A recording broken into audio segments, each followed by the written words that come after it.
Howdy everyone. Alright, so like I said in a previous video, I think I'll go ahead and kind of demonstrate real time how I do my soldering.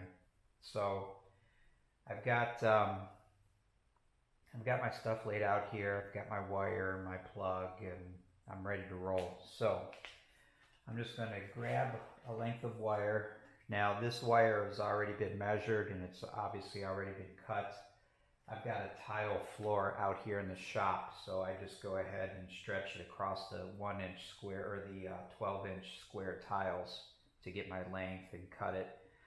So now I'll just take my strippers and I'll strip just a little bit off of this, about a 1/4 inch or so, just like that. And then what I'll do is I'll basically unwrap the individual strands of wire and just kind of fan them out a little bit.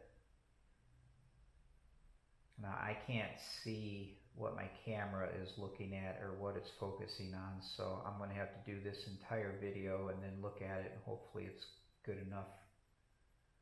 So I just kind of fan the wires out like that a little bit, and then I'll do the same on this end. I'm going to strip this back a little bit further.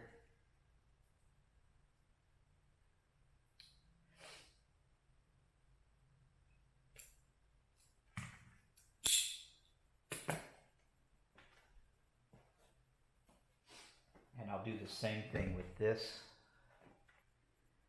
I'll fan these out a little bit,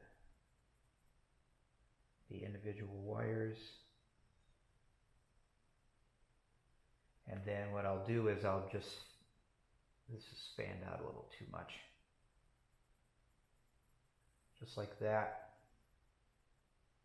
And then I'll go ahead and I'll fit these together. Just like that, temporarily anyway. And now I can get an idea how long I need my heat shrink tubing. So again, I'll hold the heat shrink tubing not quite a 1/4 inch to the insulation, but a 1/4 inch past each side of the soldered joint, not quite a 1/4. And I'll snip it off. Something like that.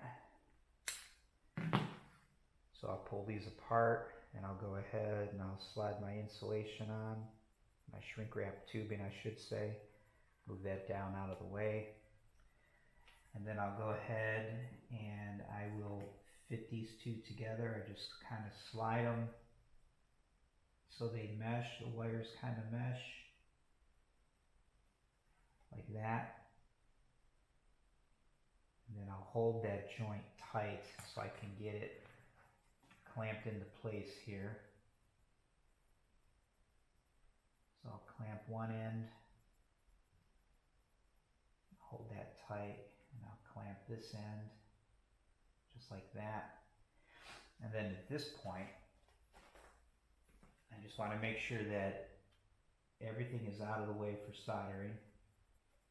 And then just make sure that this joint is nice and tight. What's nice about these arms is I can move these arms back and forth, and that joint where it's going to be soldered, you can move that and kind of adjust it. If you've got the wires overlap too much and you've got wires coming up on over the insulation, you can just back that off a little bit. And then I just kind of go around and make sure that all the strands are pinched tight. Just like that, and the wire itself is nice and straight. Now I can go ahead and solder. This is the solder that I'm using. It's a lead-free solder. Let me see if I can get this in camera.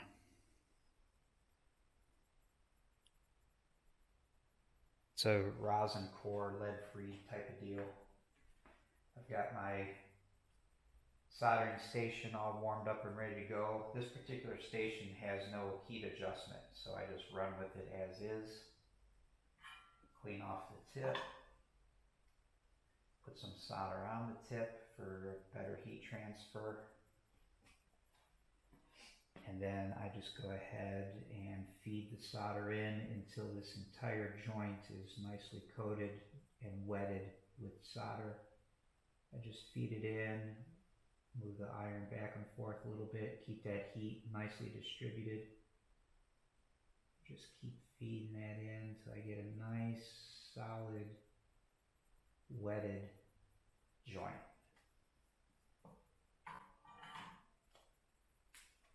Just like that.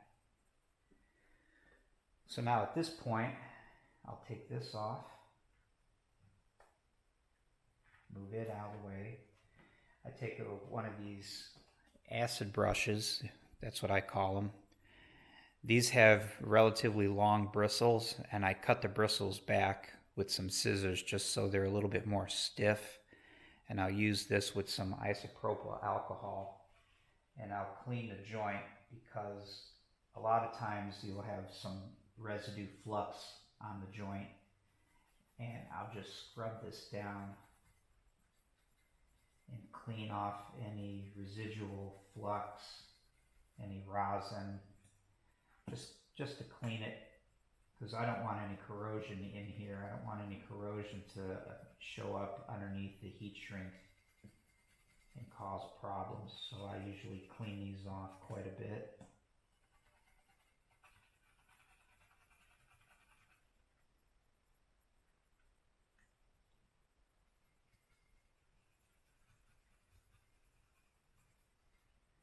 Just like that.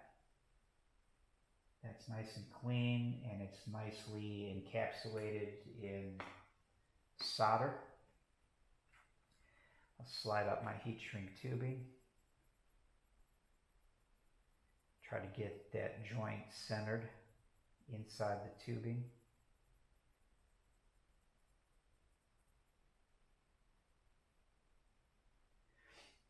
And then again, I'll just kind of keep everything out of the way.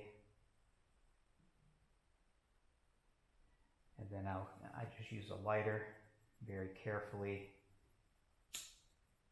shrink that down.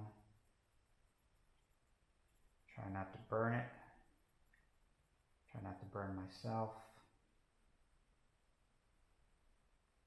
Again, just kind of like with the soldering iron, you just keep things moving. Shouldn't have any real problems.